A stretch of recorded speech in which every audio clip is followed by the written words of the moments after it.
नमस्कार दोस्तों। एक सवाल जो शायद आपने कभी सोचा भी नहीं होगा, भारत गरीब क्यों है? नहीं, मैं करप्शन की बात नहीं कर रहा, मैं पॉलिटिक्स की बात नहीं कर रहा, मैं बात कर रहा हूँ एक ऐसी वजह की जिसके बारे में शायद स्कूल में भी नहीं पढ़ाया गया, प्रोडक्टिविटी। और हाँ, जब तक हम इसे नहीं समझेंगे भारत की गरीबी शायद कभी खत्म नहीं होगी। अजीब लगेगा ना सुनने में, भारत दुनिया की सबसे तेजी से बढ़ती इकोनॉमी है। हर साल जीडीपी के नए रिकॉर्ड बनते हैं, स्टॉक मार्केट में नई ऊंचाई छूता है, फिर भी करोड़ों भारतीय गरीबी में जी रहे हैं। जिन देशों की प्रोडक्टिविटी हाई है उनके शहर कुछ ऐसे लगते हैं।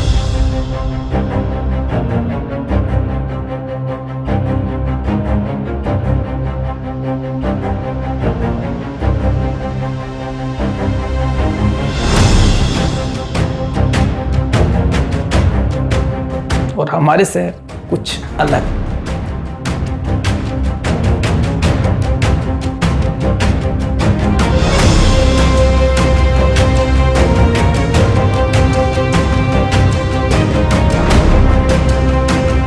तो आज इस वीडियो में हम 3 बड़े सवालों के जवाब ढूंढेंगे और मैं वादा करता हूं कि आखिर तक आपकी सोच बदल सकती है। फिर भी आउटपुट बहुत कम है। अब यहाँ एक तुलना समझिए जो पूरी तस्वीर साफ कर देगी। दूसरे विश्व युद्ध के बाद जापान ने प्रोडक्टिविटी को एक नेशनल मिशन बना लिया और आज उसकी गिनती दुनिया के सबसे प्रोडक्टिव देशों में होती है। चीन का भी उदाहरण दिलचस्प है। 1978 में डेंग सियाओपिंग के आर्थिक सुधारों के बाद चीन ने करोड़ों वर्कर्स को लो प्रोडक्टिविटी जॉब से हाई प्रोडक्टिविटी इंडस्ट्रीज में शिफ्ट किया। नतीजा क्या हुआ? औसतन आमदनी जो थी वो तेजी से बढ़नी शुरू हो गई और चीन दुनिया की फैक्ट्री बने। हमें अक्सर लगता है जीडीपी ग्रोथ ही सब कुछ है, लेकिन यहाँ एक बात समझनी जरूरी है। जीडीपी ग्रोथ प्रोडक्टिविटी ग्रोथ नहीं होती। स्टॉक मार्केट बूम कर सकता है, जीडीपी तेजी से बढ़ सकती है, लेकिन अगर देश की बड़ी आबादी लो प्रोडक्टिविटी जॉब्स में फंसी है तो वो देश गरीब ही रहेगा। दूसरा सवाल, तो फिर प्रोडक्टिविटी बढ़ाने का रास्ता क्या है और भारत ने वो रास्ता क्यों नहीं चुना? जवाब है मैन्युफैक्चरिंग। चीन, साउथ कोरिया, वियतनाम, ताइवान, इन सब ने मैन्युफैक्चरिंग पर दांव लगाया। लोगों को लो इनकम एग्रीकल्चर से फैक्ट्रियों में शिफ्ट किया और एक बड़ा मिडिल क्लास खड़ा कर दिया। अब आप पूछेंगे भारत ने ऐसा क्यों नहीं किया? इसकी जड़ें 1947 के बाद की पॉलिसीज में मिलती हैं। हमारे उस वक्त के लीडर्स को लगा कि आत्मनिर्भरता ही सही रास्ता है। इंपोर्ट्स लगभग बंद कर दिए गए, विदेशी प्रोडक्ट पर भारी टैरिफ लगाए गए, फैक्ट्री चलाने के लिए लाइसेंस राज खड़े किए गए। मकसद अच्छा था, भारत को प्रोटेक्ट करना था, लेकिन नतीजा क्या निकला? भारतीय कंपनियां ग्लोबल कंपटीशन से ही बाहर हो गई और यहीं पर भारत ने इतिहास का सबसे बड़ा मौका गंवा दिया। 1980 से 2005 का दौर मानव इतिहास का सबसे बड़ा मैन्युफैक्चरिंग बूम माना जाता है। फैक्ट्रियां तेजी से ईस्ट एशिया शिफ्ट हो रही थी। चीन धीरे धीरे वर्ल्ड फैक्ट्री बन रहा था, लेकिन भारत ये पूरी वेव मिस कर गया क्योंकि लार्ज स्केल मैन्युफैक्चरिंग के लिए हमारा इकोनॉमिक माहौल आकर्षक ही नहीं था। सस्ता लेबर होने के बावजूद फायदा क्यों नहीं मिला? तब तक बाकी देश पूरा मैन्युफैक्चरिंग इकोसिस्टम तैयार कर चुके थे। Suppliers, skilled workforce, business friendly policies, और भारत में तो फैक्ट्री लगाना ही एक बहुत बड़ा टास्क था। एक सिंपल उदाहरण से समझिए। इसे मान लीजिए एक किसान सिर्फ टमाटर उगाकर बेचता है तो उसकी कमाई सीमित लिमिटेड रहेगी, लेकिन अगर उसी टमाटर से केचप, सॉस, पैक्ड फूड बने तो पूरी वैल्यू चेन खड़ी हो जाती है। नई फैक्ट्रियां, पैकेजिंग यूनिट, ट्रांसपोर्ट और वेयर हाउसिंग की डिमांड। वहीं अब टमाटर अब कई गुना ज्यादा वैल्यू क्रिएट करता है। यही फर्क है एक कच्चे माल बेचने वाली इकोनॉमी और एक मैन्युफैक्चरिंग इकोनॉमी में। अब आप कहेंगे लेकिन भारत ने तो सर्विस सेक्टर में कमाल किया है। बिल्कुल किया है। वर्ल्ड क्लास आईटी कंपनियां, ग्लोबल कंसल्टिंग फर्म्स, ये भारत की बड़ी उपलब्धि है। लेकिन यहाँ एक हार्ड ट्रुथ समझिए, अकेला सर्विस सेक्टर इतनी बड़ी आबादी को रोजगार नहीं दे सकता क्योंकि ज्यादातर हाई पेइंग सर्विस जॉब्स के लिए स्पेशलाइज्ड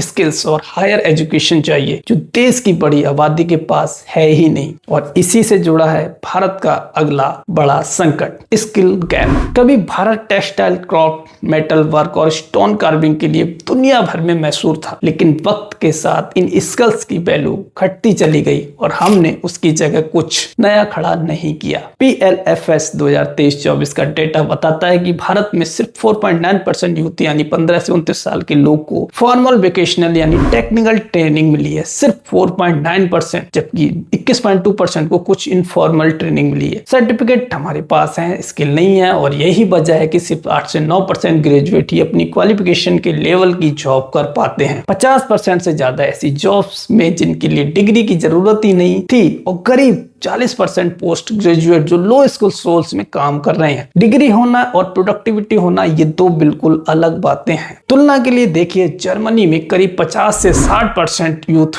वेकेशनल एजुकेशन लेता है। साउथ कोरिया और जापान में यह आंकड़ा 75% से भी ऊपर है, और भारत में सिर्फ 4.9% खड़ा है। इंडस्ट्री खुद कहती है कि छोटी फैक्ट्रियों में से करीब 77% को ट्रेंड वर्कर नहीं मिल पाते, जबकि बड़ी फैक्ट्रियां स्किल्ड वर्कर्स को ग्रेजुएट से भी ज्यादा सैलरी देने को तैयार हैं। सोचिए, डिमांड है लेकिन सप्लाई नहीं है। अब यहाँ तीसरी दिक्कत आती है, और ये शायद सबसे कम बात होने वाली दिक्कत है, एग्जीक्यूशन। किसी भी देश की इकोनॉमिक ग्रोथ इस पर टिकी होती है कि पॉलिसी को ग्राउंड पर उतारने में कितना वक्त लगता है, और भारत में इसका एक बेहद इमोशनल और बड़ा उदाहरण मौजूद है। साउथ कोरियन कंपनी POSCO का $12 बिलियन का स्टील प्रोजेक्ट 2005 में उड़ीसा सरकार के साथ MOU साइन हुआ था, और उस वक्त भारत में सबसे बड़ा फॉरेन इन्वेस्टमेंट प्रोजेक्ट था, जिससे करीब 50,000 जॉब्स बनने की उम्मीद थी। लेकिन एक्विजिशन को लेकर विरोध, लोकल विरोध, एनवायरमेंटल क्लियरेंस, देरी, माइनिंग लाइसेंस के नियमों में बदलाव, इन सब की वजह से प्रोजेक्ट साल दर साल लटकता रहा, पूरे 12 साल। 2017 में POSCO को आखिरकार ये प्रोजेक्ट पूरी तरह बंद करना पड़ा। जो जमीन एक स्टील सुपर पावर बनने वाली थी, वो सिर्फ कटे हुए पेड़ों और खाली प्री फैब्रिकेटेड ऑफिस कंटेनर में तब्दील होकर रह गया। सोचिए, 50,000 जॉब्स, $12 बिलियन का इन्वेस्टमेंट, सब कुछ सिर्फ इसलिए खत्म हो गया क्योंकि सिस्टम को फैसला लेने में 12 साल लग गए। तीसरा सवाल, तो अब रास्ता क्या है? क्या भारत ये सिचुएशन बदल सकता है? मेरी नजर में 5 चीजें बेहद जरूरी हैं। पहला, हर साल करीब 1 crore non farm jobs create करनी चाहिए ताकि एग्रीकल्चर पे लोड कम हो। दूसरा, वोकेशनल ट्रेनिंग और इंडस्ट्री रेलेवेंट स्किल पर फोकस करना चाहिए ताकि सिर्फ डिग्री नहीं, असली एम्प्लॉयबिलिटी बने। तीसरा, पॉलिसी को तेजी से इंप्लीमेंट करना चाहिए। POSCO जैसी प्रोडक्ट वर्षों की देरी में दम ना तोड़े। चौथा, मेट्रो शहरों के अलावा चेन्नई, पुणे, अहमदाबाद, सूरत, दूसरे लखनऊ जैसे छोटे शहरों में भी इकोनॉमी हब बनने चाहिए ताकि इन्वेस्टमेंट और जॉब सिर्फ कुछ शहरों तक सीमित ना रहे। पांचवा, वर्क फोर्स में महिलाओं की भागीदारी और बढ़नी चाहिए। 2017-18 के 23.3% से बढ़कर 2022 में 37% तो हो गई, लेकिन अभी भी दुनिया के औसत से काफी पीछे हैं। तो दोस्तों, भारत के सामने अभी 2 रास्ते खुले हैं। एक रास्ता ये है कि GDP बढ़ती रहे, हेडलाइन अच्छी बनती रहे, लेकिन लो प्रोडक्टिविटी की वजह से आम आदमी गरीबी रहे। और ये दूसरा रास्ता है कि हम मैन्युफैक्चरिंग को एग्रेसिवली एक्सपेंड करें, स्किल्स और नए शहरों पर काम करें, ताकि भारत की सबसे बड़ी ताकत यानी उसकी आबादी सच में उसकी सबसे बड़ी ताकत बन सके, ना कि उसका बोझ। तो सवाल ये नहीं कि भारत के पास पोटेंशियल है या नहीं, पोटेंशियल तो हमेशा से था। असली सवाल ये है, क्या हम सही रास्ता चुनने का साहस दिखा पाएंगे या फिर वही पुरानी गलतियां दोहराते रहेंगे? आप क्या सोचते हैं? कमेंट में जरूर बताइए। जय हिंद, जय भारत। Thank you.